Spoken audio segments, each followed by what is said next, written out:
Welcome to the Speak Like a Leader podcast with John Bates.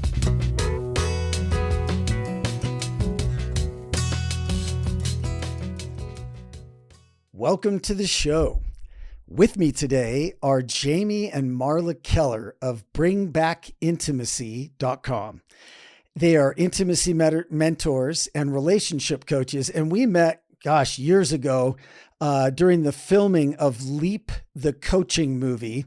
And I was fortunate enough to be a consultant on that movie, and I got to work with Jami and Marla and got to know them. And I just thought it would be really great to have a conversation here about intimacy and relationships, because one of the things that I think is the most important thing is making that emotional connection, even in business, right? At work, everywhere you go. But if you want to succeed at business, you've got to be able to make an emotional connection. Logic by itself is not enough.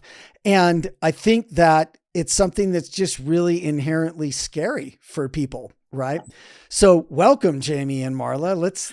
Let's talk about intimacy and relationship. And you know, as we were talking about just before we started, a lot of times when people hear intimacy, they immediately go to sex, right? And, you know, we talk about sex and intimacy. So clearly they're two different things. Maybe I'll let you start there. It's a really important conversation because especially working with couples, and generally it's heterosexual couples, and she is wanting more connection and he's wanting more sex. That's the common thing. And so what we talk about is this intimacy thing, and the immediate thing that the guy comes up with is, oh yeah, I'd like more sex. Well, okay, that's great. Yeah. And what we're really talking about is we have to have this emotional connection where we are hearing each other, we're understanding each other, we feel heard and understood, we're visible to each other. That actually helps tremendously with everything else. And that right there is a key to, as you were saying, all relationships need to be able to have a connection where we're feeling heard and understood, and not just listened to because I want to listen to respond, not to actually hear. And so listening to hear intently is really, really important in all relationships. And that's where couples get into big trouble, is when the one partner is not listening, or neither one of them are listening to what the other person is saying, and nobody hears anything. Yeah. And a lot of times that's because of confusion and how this is interesting stuff, right? Because 82% of high performance professionals are having performance issues at their work because of their primary relationship. Right. And so, which is interesting because that's a staggering statistic. It's a staggering statistic. I mean, it's mind blowing because, well, think about it. How well are you performing if you are having conflict at home or whatever, or how well am I performing? Not well at all, because I have this in the back of my mind. You know, some people I think are really good at compartmentalizing, so they can be like, okay, this is happening at home, I'm going to put it in my car, I'm going to compartmentalize it. Men are really good at it. They're usually more linear thinkers. And they go to work and they get their work done, but they're not truly happy, and it affects the things that are happening at work. A woman, though, she's usually a more infinity thinker. What happened in my past is happening in my present, and it's going to happen in my future. And therefore, everything that's happening at home, I'm bringing into my workplace, but I'm not necessarily reacting from it here, but I'm hurting, so I'm not thinking clearly. I'm not performing at my absolute 100%. Yeah.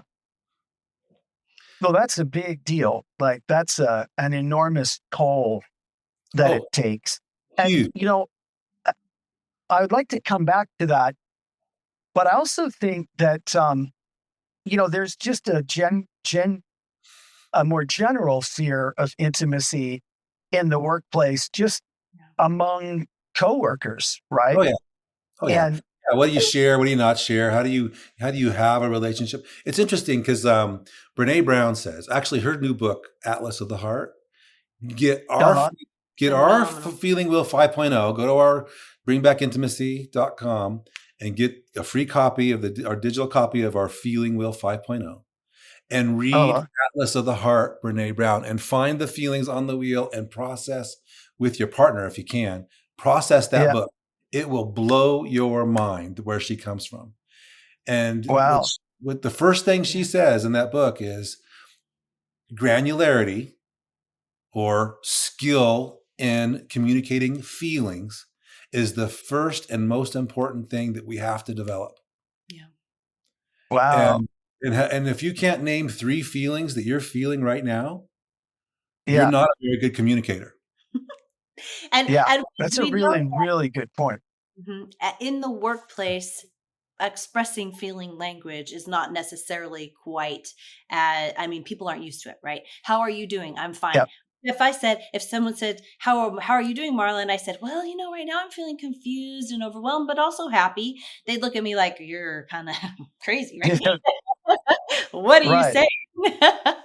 But the reality is that when we are able to be, especially as leaders, if we are able to be in touch with our feelings, and we are actually moving our feelings appropriate in our own space over here, we are going to communicate much more clearly with everybody around us.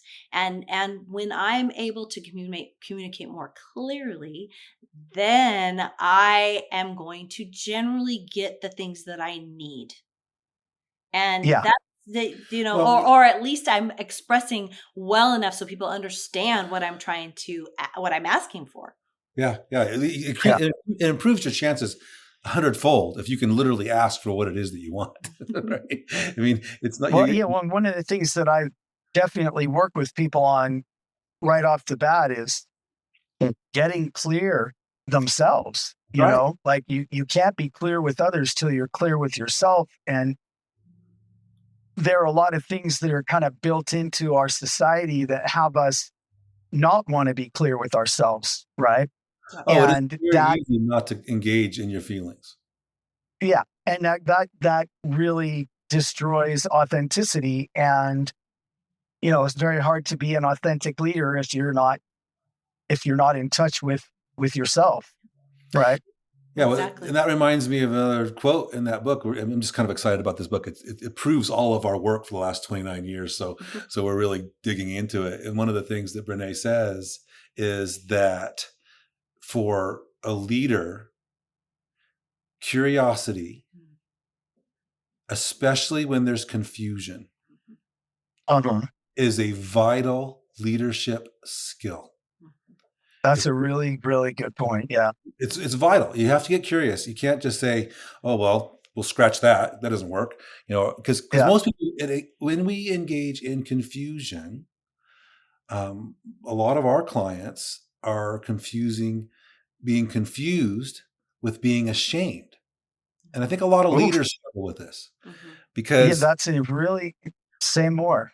Yeah, well, confusion actually, if I am confused and I don't have the answer, it can create, the shame is around when I feel stupid because I'm not smart enough, or I'm not the expert in this to know what's going on. I mean, Patrick Lencioni has a great book about vulnerability in the workplace.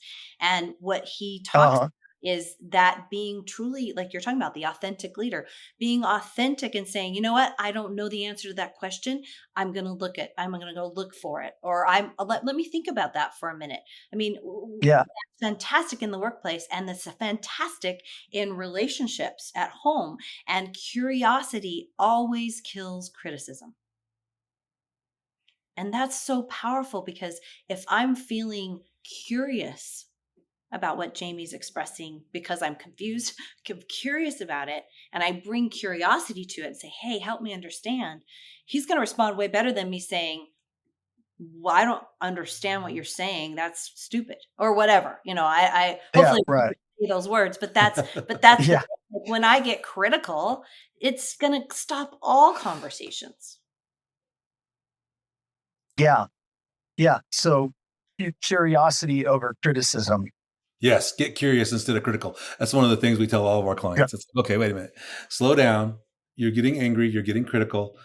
What if you got curious instead? What if we looked around what's happening here and found something that could be a pathway to clarity, right? What's our bridge? Yeah. What's the bridge? What can we? What about this is so frustrating? And if we can acknowledge that we are frustrated, and that this is hard, or whatever is going on, we can put those feelings on it and say, okay, let's slow down.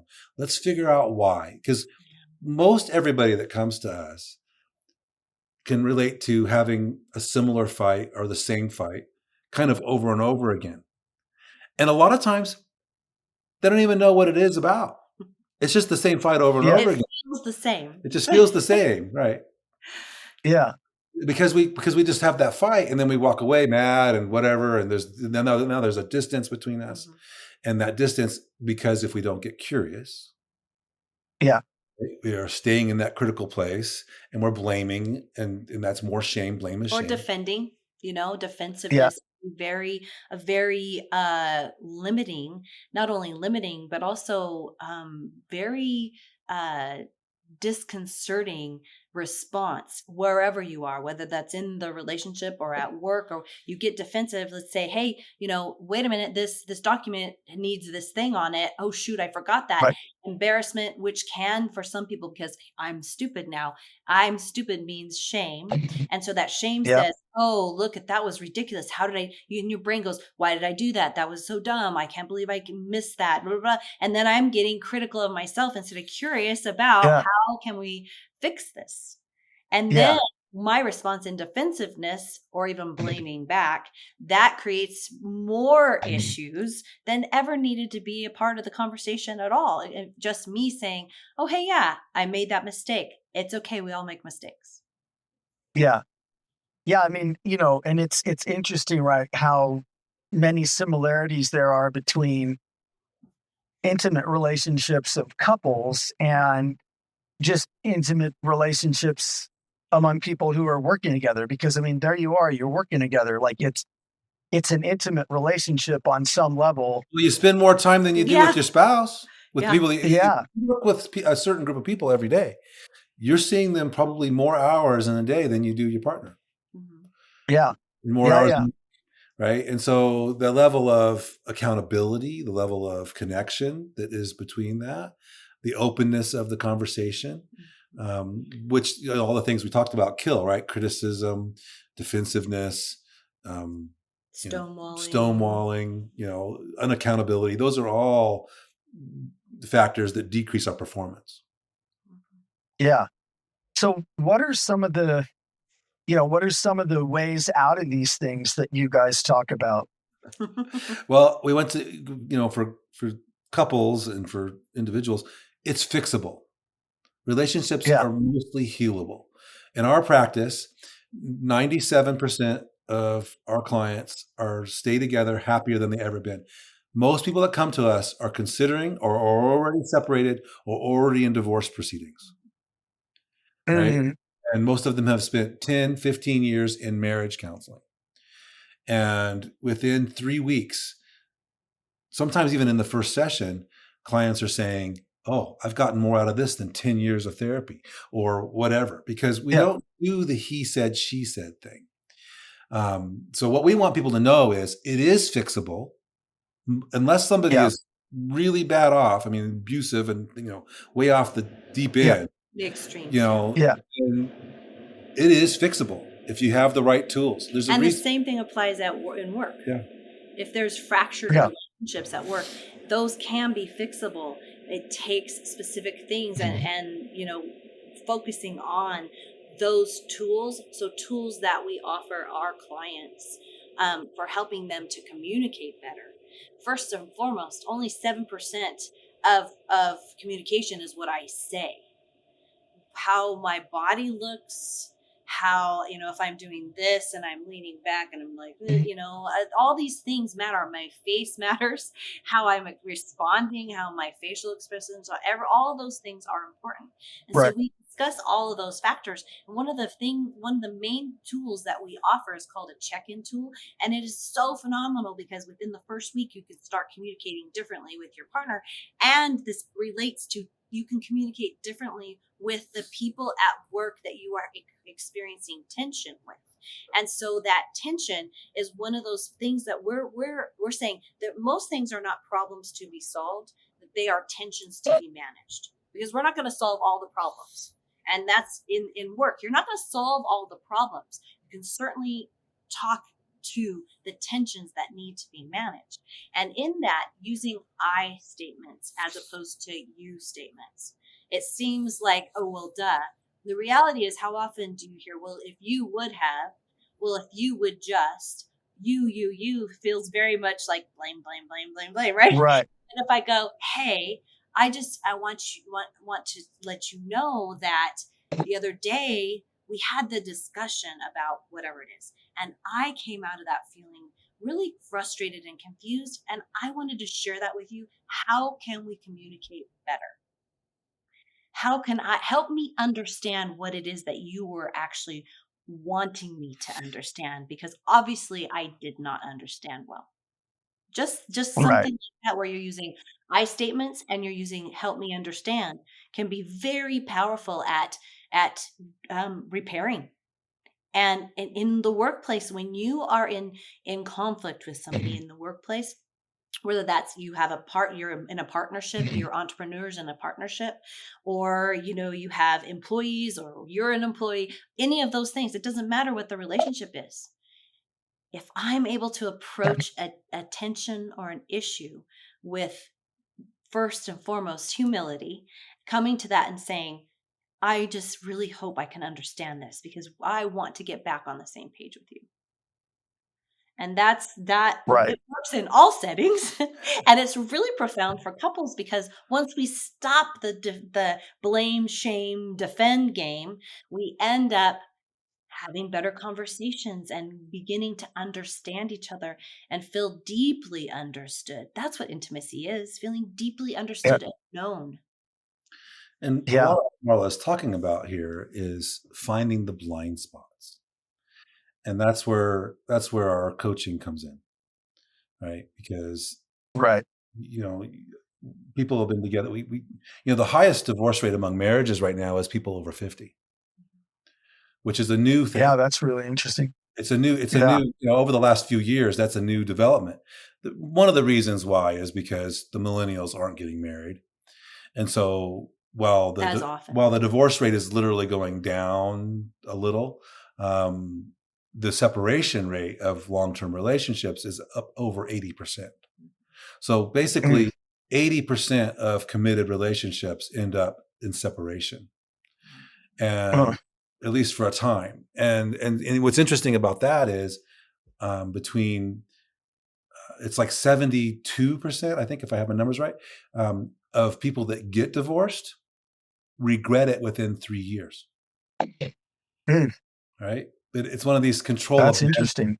Yeah, it's fascinating stuff, right? So what we've seen in our practice is there's like this control abandonment cycle. We call it a key dagger. You choose someone within 5 points of your IQ and with a matching emotional issue. Not the same. That's the science, right? That's who you choose. The matching emotional issue is not the same not issue. The same issue. My fear of being abandoned came from my childhood, of my father being emotionally distant and abandoning. And for me, my fear of being controlled comes from my relationship with my mom primarily. But still, there's like this abandoned control cycle, control abandonment cycle. If you know anything about attachment theory, the anxious attacher would be the controller, and then the avoidant attacher would be the abandoner. So that's this happens in all relationships, whether you're in a coupleship or you are at work, whatever that looks like. It happens in all relationships, because when it may be the role, maybe when I go to work, that it's reversed, that if I feel controlled, then I want to control back.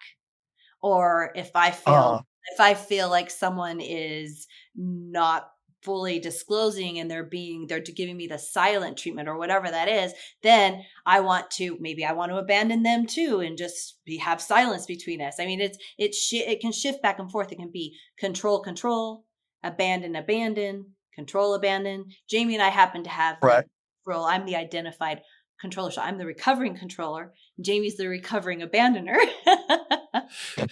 Exactly. No, it's funny.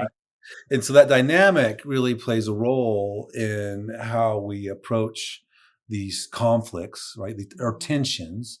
Most things in a relationship are not conflicts. They are tensions to be managed. And when we can manage those tensions healthfully with the tools and skills, avoiding the blind spots, or at least digging into the blind spot, getting curious instead of critical or angry. Now we're expanding the conversation and increasing the connectedness between us. That's all just super good stuff. And, and I think that there's a lot more, maybe a lot more realization of just how much these, among leaders, especially. I mean, I think that self-aware leadership is becoming more and more important, is maybe what I'm trying to stumble around trying to say. Yeah. I think that, it used to be you could get away with like being a tyrant and dumping your issues on your team, and that was just how it goes. And, but I don't think that ever really worked. And I think that it's just becoming unacceptable now. Yeah. Yeah. And I think the people that really succeed are the people that have that self-awareness and that desire for more self-awareness and the willingness to look into the blind spots and to, grow and all of that. Yeah, definitely. It's that whole elastic mindset. I mean, I love that concept because we can all really relate to elasticity. And do I have an elastic mindset, or am I just this is just how it is? It's always how it's going to be. I can relate to that really, really, really closely because early on in our marriage, in my lifetime, right? So early on in my life, I had a significant emotional event, traumatic event that happened when I was 5. And it was like all at that moment, first and foremost, shame came into my experience, pretty hardcore. And then from that, I needed to make sure that everything around me was, as much as I could control it, in control. And so that created this controlling perfection, all this stuff, right? I had to be right because it almost felt dangerous if I was wrong. And so in our relationship, and then even in my work experiences and those things, I mean, it wasn't that because I was also a people pleaser, right? So it wasn't that I would like dive into it and like say, I'm right and you're wrong like that. I would just insist that my way was the right way, no matter what. So I had to come to the place with this elastic mindset thinking that it wasn't a thing at the time because this was in the 90s, but I was like, I have to figure out what's going on here and how I can be open to new concepts and to hear other people's opinions and thoughts and maybe a different way of doing something and be open to that being a good idea. And that was hard for me because in my head, I'm like, I know that I'm right. And I would rather be right than in relationship back then. And it was not healthy. Yeah. And so here I am, like, I'd rather be right. And I'm always right, And so learning this stuff in the 90s was huge for me. It was eye-opening for me. And I'm like, okay, wait a minute. This is not who I want to be. And so I started shifting and moving and growing. And I would still, even to this day, you're going to laugh about this, but even to this day, if Jamie and I are having a discussion about something and he's like, no, it was like this. And I'll say, no, it was like this. And he'll say, no, it was like this. And generally it was like not that big deal. But in my head, I'll be thinking, I'm just going to let it go because I know I'm right. And eventually he's going to remember that I'm right. And so I don't, and then I still have to go, no, wait a minute. I may not be right. What he's saying is very valid. I may not be right now. That was so hard for me to do. And it's still sometimes a tension for me. But if I don't have my elastic mindset, then I'm not going to grow. I'm going to stay stagnant. And I don't want to stay stagnant ever. And I don't want ever for Jamie to feel like you're less important than my rightness. What we often don't embrace is the paradox, where two opposing things can be true at the same time. right? Yeah. And so sometimes we have to, that doesn't work with our brains. Our brains don't like paradox. It's like, that's again, it's confusion. If we don't react to confusion well, we are going to shut down. We're going to feel shame. We're going to give and receive shame, right? And it's going to take us backwards rather than forward. So again, here back to this confusing thing. How could both of those things be true? Yeah. Yeah. Well, it's true. It's very hard for us to hold that. And I think there's an incredible innate built-in desire for humans to want to be right. And the only thing that's better than, that's even close to being right is making other people wrong, And I remember when I was taught, when that was spelled out to me, and then the question is like, is that worth it? Like, what's that costing you? It's costing you relationship. It's costing you affinity. It's costing you joy. It's costing you love. It's costing you, relationship, like you said. And is that really a trade that's worth it? And of course, the minute that you see that, it becomes totally ridiculous, but it can still be hard it's still built in there, Exactly. Especially if there is, and for me, this was the case that I had to really heal forward from, was if there's a kernel of shame still stuck somewhere in this, Yeah. so that shame piece of being wrong is, instead of it being, I said something wrong, I did something wrong, it's, I am wrong. I am a bad person. Yeah. So shame says I am bad. And what I had to really, really grow through and learn through and heal through was my shame, so that I was able to be at the place where I didn't have the shame filter.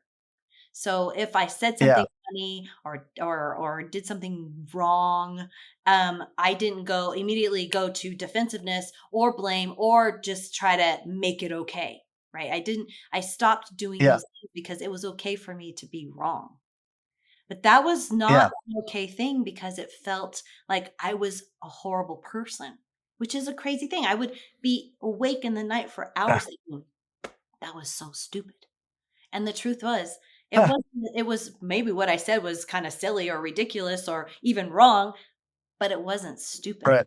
It just, everybody has that. And that's the thing that I came to. And Brene Brown's work was really powerful for this, but it was like, everybody has stuff. Nobody's right all the time. Nobody's perfect. In fact, perfectionism kills creativity.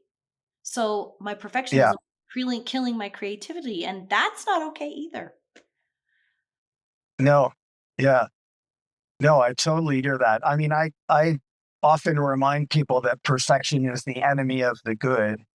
It gets in the way of so much good because, it's not perfect, Yep. Well, you probably do have that conversation a lot when you are helping people with their speeches and their presentations, because I mean, people probably not. Oh man, they probably get really hard on themselves. I forgot that again. Oh, and you're like, wait a minute. Well, it's one of the reasons why. Sorry, it is one of the reasons people have such a hard time, I think, coming up with their first draft too, because they think there's this real innate desire to have it come out perfect. And in Hollywood, they call it throwing up on the page. It's not going to come out perfect. And it's just, the magic happens in the editing. And so that's one of the first places that I have that conversation. Yeah. Pardon me? It's called a crappy first draft. That's right. It's a crappy first draft, but it's a first draft. Right. Exactly. Yeah. Sorry, I've had many, many crappy first drafts for sure. Yeah. Well, so people have the same problem in relationship, right? If they don't, the risk, the personal risk of looking bad, whatever that means to each person, right? Yeah.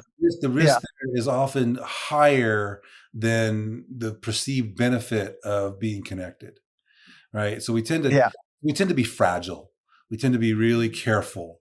and, kind of keep to ourselves rather than speak up or speak to an issue because, well, I don't want to be perceived as this or that. Whereas, I think it's okay. I think people understand that, you're not going to be, most of the time, you're not going to be defined by one thing. You're not going to go, you're not going to go viral over this one conversation. Usually. Right. Yeah. Usually. Yeah. Yeah. Which is a new phenomenon, actually. Yeah. Well, so is there anything else that I didn't ask you guys that, like, knowing the audience that we're speaking with, what would you say to people about all of this? Well, the blind spots, especially for a high-powered professional, especially when there's a couple that is a high-powered professionals, right? Yeah. These are difficult clients because they're both busy. They typically both have travel stuff going on. They're in a high performance position, so they're working a lot of hours. They don't have a lot of time to work on this. Right? They need their downtime to be downtime because they need to rest. And, and then if they're in conflict, I think this is where it comes from, right? This is where the 80% of that are performing poorly because of the relationship is because they don't necessarily treat the relationship with the same value they do their job. Right. And in reality, this relationship is going to be way more valuable over the long haul than any one job necessarily. Yeah. And so what happens is we have this kind of poor set of priorities when it comes to our interpersonal conversations at work or at home. And I think that what's important there is to pay attention. Let it be okay that things are not okay. Yeah. And talk about it. Right. Yeah. That's number one. And then learn some tools. We have a tool that we use that we call it our blind spot tool, and is profound. Literally, this is why in the first session, sometimes we get people saying, wow, I had people married 30, 40 years. They'll turn to each other and they'll say, I never knew that you struggled with that, or that was a thing, or that happened to you. That you felt that way. Yeah. And because people don't have that conversation. But when they come to us, they feel like, oh, I can bring this. Right. And it's a little safer. Maybe we're referees. One of the benefits for bring back intimacy is that there's the two of us. Right. Nobody feels ganged up on. One of the problems we hear a lot of is people say, well, I felt so ganged up on by our counselor or whatever.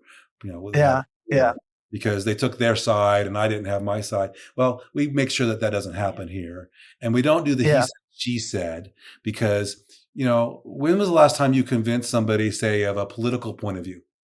Or anything important. that you're not agreeing on. You're not going to convince somebody. No, you're not going to change their mind. It's just, they're where they are. And so when you say, if you're both sitting in that position of I'm where I am and you where you are, and we're not going to move, well, that's not a relationship. That's a war ready to happen. Well, and it's interesting that I thought about this the openness. So when we are talking about couples doing their check-in, it's a 5-minute tool. One person goes and the other person is quiet, and then the other person goes and you're just sharing the thing and your 3 feelings around it. It's very powerful. And what we ask for, though, is eye contact, open hands. So you basically turn your palms up and open your body language. You don't cross your legs. No eye rolling. When we eye roll, we're discounting everything the person just said. And we're very huge proponents and cheerleaders for yes and. Because if I say yes, but everything I just said doesn't even matter. I just said it. Yeah. Yep. And so all of those little tiny things, just shifting how we speak, not using should. Brene Brown says that should is connected to shame. So should or should not. You should do that or you shouldn't do that. That feels very shaming, as opposed to saying, you know what? Have you thought about doing it this way?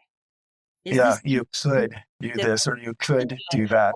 Or if I'm saying it, I would like to, or I need to, or I desire to is way better than I should. So keeping that in mind and not shoulding on other people, right? Oh, So yeah, or yourself, right? Please don't shit on yourself. Please don't shit on and in a yourself. work environment, making sure that you're not creating more shame dynamics, but you are actually helping eliminate the shame dynamics that are in that work relationship with teams. Teams are Yeah. fantastic, especially if you have kind of different personalities, different perspectives, and you get to have that really great conversation. Well, that can also lead to really serious tensions if you're not careful about how you are communicating with each other and allowing the I statements, the not shooting on each other, the open body, not rolling your eyes at somebody's idea, and offering that elastic mindset that says everything that we put on the table right now needs to be on the table. Let's figure it out.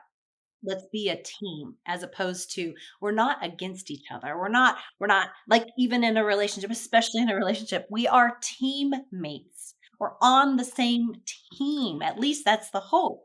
And if we are in detention where I'm thinking Jamie's my enemy or he's on the other team, that's going to create way more problems than me saying, wait a minute, we're on the same team. Help me understand. Then that changes the whole conversation. What's happened in our culture is we've lost community. Boy, have we ever lost community. As you've been speaking, I've been thinking about how, so much of social media is just anathema to what you're saying. I mean, I think that, really what we've just generated is outrage. That's because that's the most engaging thing for people. That's what keeps them on the platform long enough. So we hired all these brilliant AI minds and have them create this artificial intelligence that basically realized the best way to do their objective is to just have us feel outraged all the time. And it's not working, Yeah. Oh, yeah. It's not working. It's working for maybe what somebody wants it to work for, but it's not working as a community, a connecting community. Yeah. If you look at the last 80 years, in 1940, and all of history before then, by the way, all of human history, you lived in a group of people between 75 and 150. They all knew your name. They all knew. Actually, it's more like 60 years ago now. Yeah. Well, almost 90. It's 80. Yeah, it's a long time 83 years ago. Yeah, 1940, whenever that was. But before all that, at that point and all before, you had this community, and and when you had a fight or you had if you didn't do a good job. If you didn't do a good job, somebody saw and they told your parents or your siblings or somebody. Yeah. Or they came to you. And said, hey, what's going on? But who does that now? Big fat nothing. Or people in authority, and then you feel ashamed. Right. I mean, it's a whole thing. And then you hide it, and then then there's nobody learns. Where and during and in that community, people would your aunts and your uncles, your friends would come over to you and say, hey, you should have seen when your dad had that trouble. He had that too, or whatever. They told you a story, they gave you some kind of wisdom. It was like the Me Too. Like I had this experience as well. Brene Brown talks about when you're able to say, wow, that happened to me too. Right. Or something like that. I know how that feels. Maybe that thing didn't happen, but I know how that feels. So then we transitioned, from the 40s to the 50s, became the nuclear family. In the 60s and 70s, we developed the individual, right? Yeah. You don't have anything. You can just be by yourself, and now we're what we call, this is our term, we call this the age of the digital narcissist. Yeah. We don't even have another person. We're getting our dopamine from our phones. We're getting, the birth rate in Japan and South Korea is, in 100 years, there will not be very many at all natives in those countries because they're below sustainable birth rate. Well, why is that? Yeah. This is a really interesting, quick little side story. I don't want to dominate too long, but so in Rome, you ever hear the story about neurofiddling while Rome burned? Yeah. Yeah, it's kind of common. Well, why? Why were they doing that? Well, they had just engaged in this brand new cool technology that made everything better, and they used it everywhere, and it was great. It was lead lining on their aqueducts. Yeah, lead pipes, right? Right. They literally so everybody just themselves Yeah, mercury poisoning. So the reason why the whole section of town in Rome burned, they had one of the best fire suppression systems in the world, even compared to today. But they were all going a little loony because they had this poisoning. Well, we're doing the same thing. We're getting our dopamine and all this stuff, and the social media, the outrage you're talking about. It is polluting our culture and eliminating the real connection. And we're learning to even prefer it because it's easy. It doesn't require that. It's so much easier. Right, all that. Yeah. So that's the problem we want to go against. So what do we? Go ahead. Well, we would do it. Well, we want to know. Everybody needs to know it's fixable. We can fix this. Yeah. There's a lot of hope here too. We hear all the bad news, but there's a lot of good news, and these tools that we teach are a big part of that answer. Yeah. Well, I think there's a commitment to connection and intimacy that is just really important. Like, I think it might even start with that, right? Yep. Agreed. Yeah. And everybody speaks those words. If you get married, you say, I'm going to, treat you as a priority, basically, is the bottom line on that. But we don't always know how to or actually do it. Well, and I think that we're so used to managing our disappointments, managing the things around us, because yes, our phones, but also just the management. We've learned to manage. And the reality is that relationships are not about managing. I mean, yes, managing the tensions, but I'm not here to manage Jami. I'm not here. If I'm a team leader, I'm not there I may be a manager, but I'm not there to control everybody to do what I want. We're there to let's have better conversations. Let's be open. Let's be connected. Let's be even authentically vulnerable. And vulnerability isn't for everybody all the time. Vulnerability, obviously, you need to feel safe if you're going to be sharing vulnerably. As a leader, though, you may choose to share vulnerably, even though it may not feel like it's a very safe situation, because you're the leader and you are choosing to show and to be the representation of what you would like to see on your teams and in your business. Yes. If I encourage that. Yeah. If I can't be the example, then I'm not a good leader. Yeah.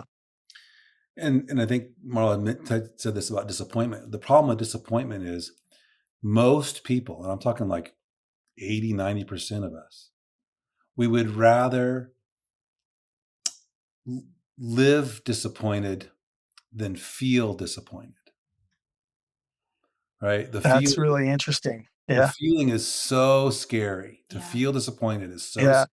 Just if I ask Jami for something and he doesn't do it or he doesn't give that to me, then I'm going to be disappointed. And also I will feel stupid for asking. Yeah. Yeah. Right. But the truth is, if we're not asking each other for what we want and desire, if we're not sharing well, if we're not communicating that well, we are going to be disappointed. And the truth is, everybody disappoints us. And I disappoint myself. So it's not that people won't disappoint us. It just is that it's okay to ask for what you need, even at risk of being disappointed, because if you don't ask for what you need, you're using your stealth expectations, like Jami will get me flowers every week, but I don't ask him to get me flowers every week. Therefore, I'm disappointed. That's my stealth expectation, which happens every year. Yeah, stealth expectation is good. Yeah. Super fun to talk, John. We sure appreciate you and everything that you have to offer. Well, thank you very much. I appreciate you guys coming on the show and sharing what you guys have to offer. I think, it's just so important. It's just so important right now. I think we're losing so much of our connection and our intimacy. And I think you're right. I think it's a lot. These devices, the digital narcissist is just a frighteningly apt term. Yeah. And so here we are, like we're digital right now, but I feel connected to you, and it's so nice to be reconnected. And is there anything that you would want to say before we wrap up? I noticed that our time's near the end. Goes fast. I don't know. I mean, what Jami said about it being fixable, I would also like to add to the fact that no matter what environment you're in, you can foster good communication and connection and emotional intimacy. Any environment you can offer this to the people around you just by doing it yourself.